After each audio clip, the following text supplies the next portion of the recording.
با درود بینندگان عزیز، برنامه اخباری آزادی با خبرهای تازه تاجیکستان و جهان تقدیمتان می شود. من شعله گل خوجت در کنارتان هستم. نخست به سرخط موضوع برنامه امروز 12 نوامبر توجه کنید. کاهش قرب سامانی در نسبت اسعار خارجی قدرت خریداری ساکنان تاجیکستان را کم کرد. اسعار بلندشوی نرخ همین که دیگه رژیمش که ما کم کردیم نمیشه دیگه نمیشه. 8 سال سرگردانی کودکان دهه در نویه ورزو بعد ساختمان بوستان سرای حکومتی بدون مکتب ماندند. 4 کیلومتر پیاده میره یک طرف، 8 کیلومتر یک مدت دو پاپوشی میگیریم ما. همین شرایط هم خلق کمبغل قین نیافته.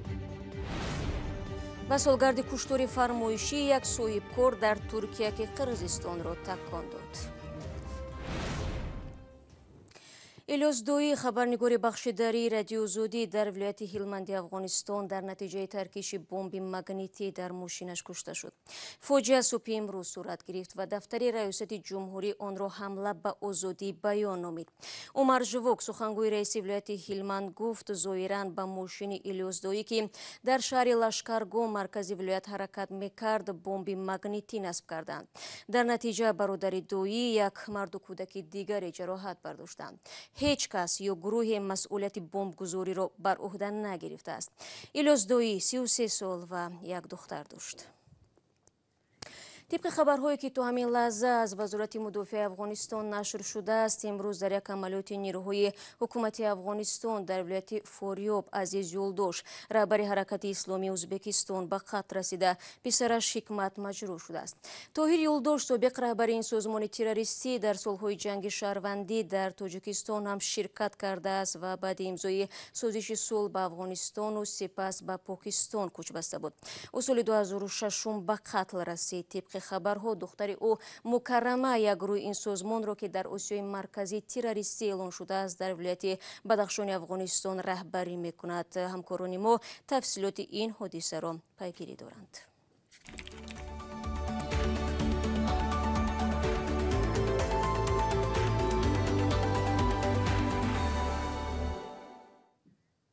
رو میرم به خبرهای تاجیکستان. در بازارهای تاجیکستان نرخ محصولات نیاز اول به مراتب بالا رفته است. جهش قیمت مواد خوراکواری بعد آن صورت گرفت که قرب پول ملی سامانی در همگی یک هفته اخیر در برابر اسعار خارجی تقریبا 10% پایین آمد. بانک ملی تاجیکستان در توزیع کاهش قرب رسمی سامانی در نسبت دلار و یورو و روبل روسی گفت هدف از بین بردن فرقیت در بازار رسمی و غیر بانکی است. ساکنان دوشنبه درباره نرخ و نوا و وضع پیش آمده چی میگویند در گزارش با هم میبینیم. بازارهای خوراکواری پایتخت تاجیکستان به فرق از 2 هفته پیش کم آدمند. در این مدت نرخ مواد غذایی بالا رفت اما درآمد مردم به تغییر ماند. اکثر آنهایی که به بازار برای خرید آمده بودند میگفتند که همگی در چند روز نرخ خوراکواری به طور چشمرس بالا رفته است. به گفته آنها اکنون باید خیلی صرفه‌کار باشند. اسعار بلندشوی نرخ همین که دیگه رژیمش که ما کم کردیم نمیشه دیگه نمیشه. اور دروغانه که باید ما گیریم که چیزایو ای میوگی و ای چیزا وای خدمون وای میکنیم چیکار کنیم. ای نرخ رو اگه خرید کنیم این چیز نمیرسه. صبح خیلی حاضر فقط برای خود خوراک دیگر این اولاغ دیگر برای کفایگی نمیکنه. این هم در حالی است که بسیاری از ساکنان تاجیکستان تا این وقت امکان خریدن و خوردن نه همه مواد و محصولات را داشتند. یک لخت فروشان در بازار خود را سفید کرده میگویند که در بالاروی نرخ‌ها گناهکار نیستند.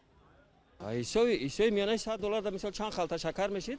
هوای ایسا میکنن مثال چند قب دابولشون هم خراج این شکر است. مثال 8 سوم بود از 9 سوم شد. 1 سوم راز این شکر. 1 سوم.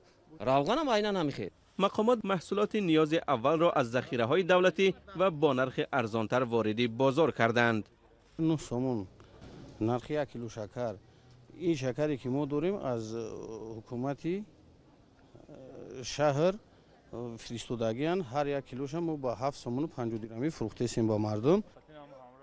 عبدالمنان شیرعلیوف تحلیلگر مسائل اقتصادی میگوید بانک ملی باید بر وقت قرب اسعار را تغییر میداد. اما به گفته او این کار به خاطر انتخابات پرزیدنتی که در نیمه ماه اکتبر برگزار شد به تأخیر گذاشته شد. سبب اساسی تغییر قرب به اندیشه وی کاهش خراجات بودجه است. این تغییرات بر ضرر ساکنان عادی ولی به فایده حکومت است. در تاجیکستان منبع شبکه آبرسانی میتواند انتقال آب به مزاجان قرضدار را قطع کند. در این باره امامعلی رحمان پرزیدنت کشور قراری حکومت را به امضا رسانده است. طبق آن پیش از قطع آب مشتری قرضدار 2 بار آگاه کرده می شود.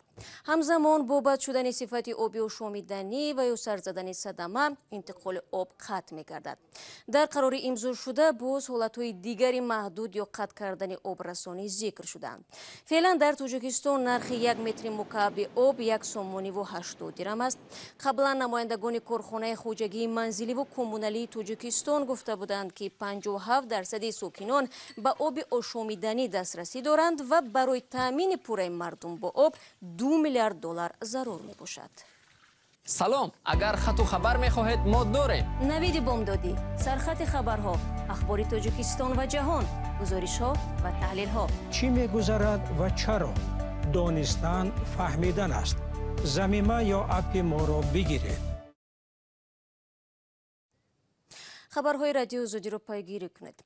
بنیاد بستانسرای حکومتی در دهه پغوس ورزاب صدها خواننده را از مکتب محروم کرده است که مجبورند روی خطرناکی را تا مکتب دهه همسایه طی کنند.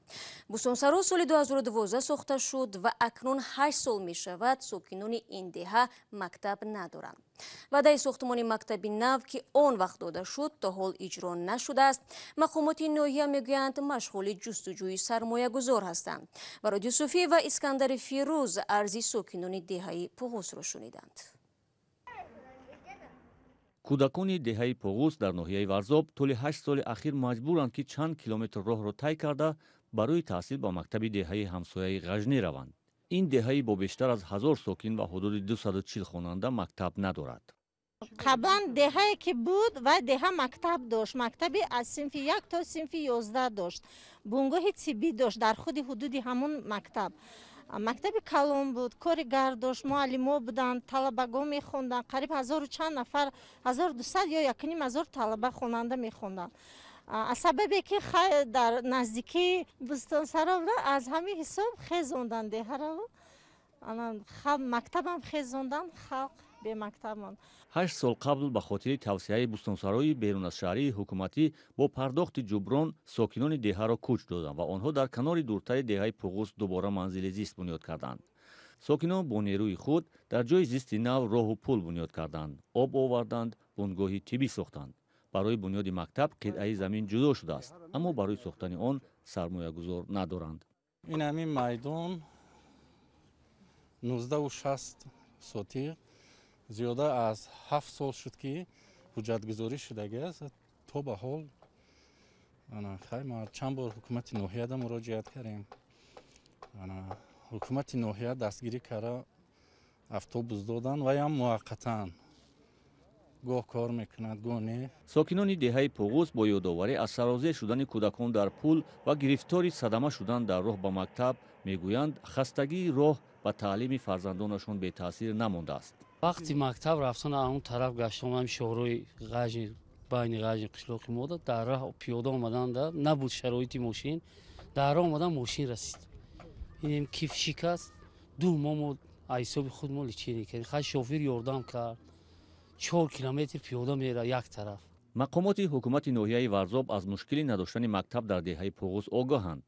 برای آسان کردن مشکل مکتب بچه‌های دهه و رواهای آنها با مکتب اتوبوس هم جدا کردند.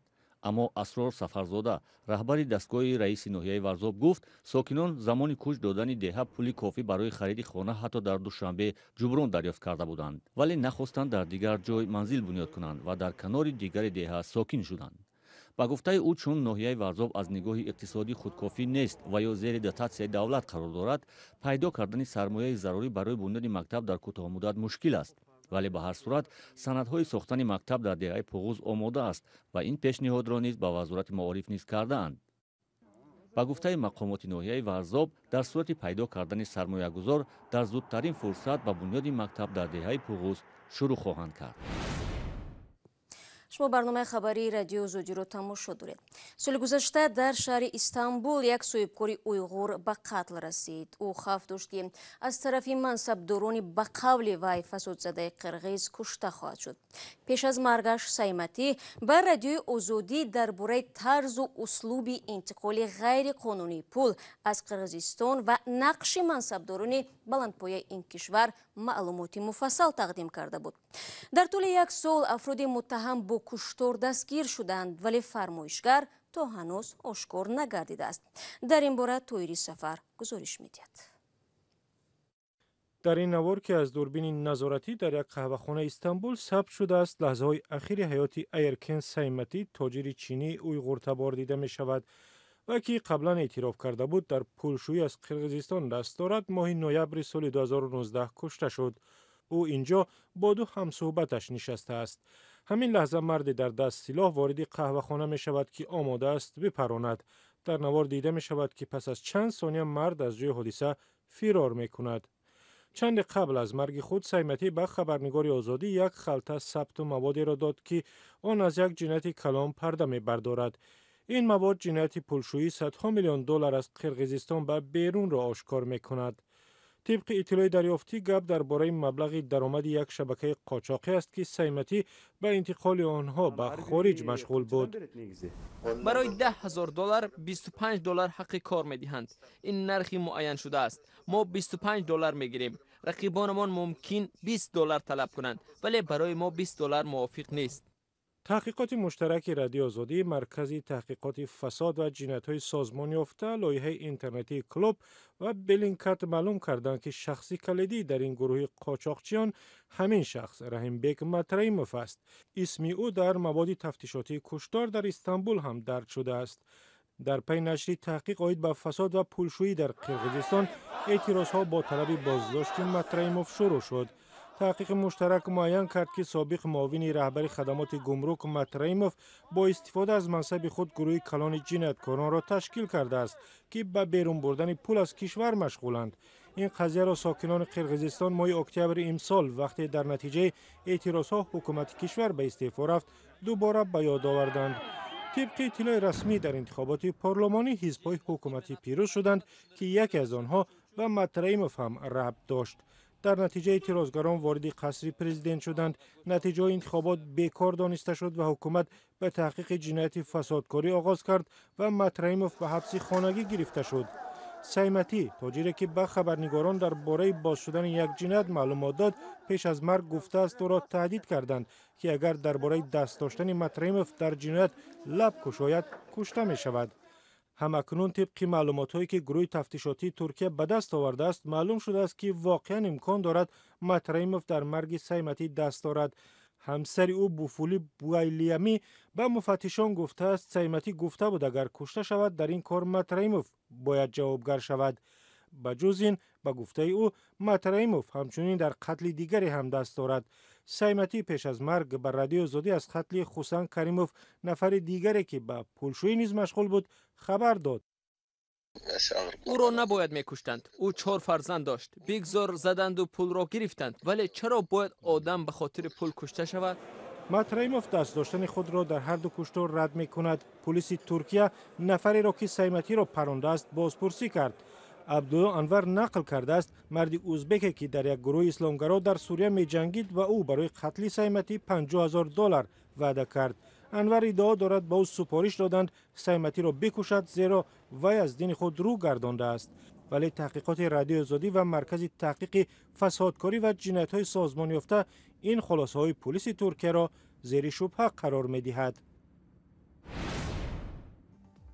بینندگان عزیز، با همین مطلب میرسیم به پایان برنامه امروز. اخباری از این بیشتر رو چون همیشه عزیزان میتوانید در سامانه رادیو آزادی زیر نشانی www.azadi.org بخونید و البته نوارهای روز رو در صفحه آزادی ویدیو در یوتیوب ببینید. و سپاس میگویم که همه روزه خبرها رو از رادیو آزادی تماشا میکنید. عزیزان فراموش نکنید که فردا باز با خبرهای تازه شما رو منتظر خواهیم بود. خود را احتیاط کنید و خدا نگهداری.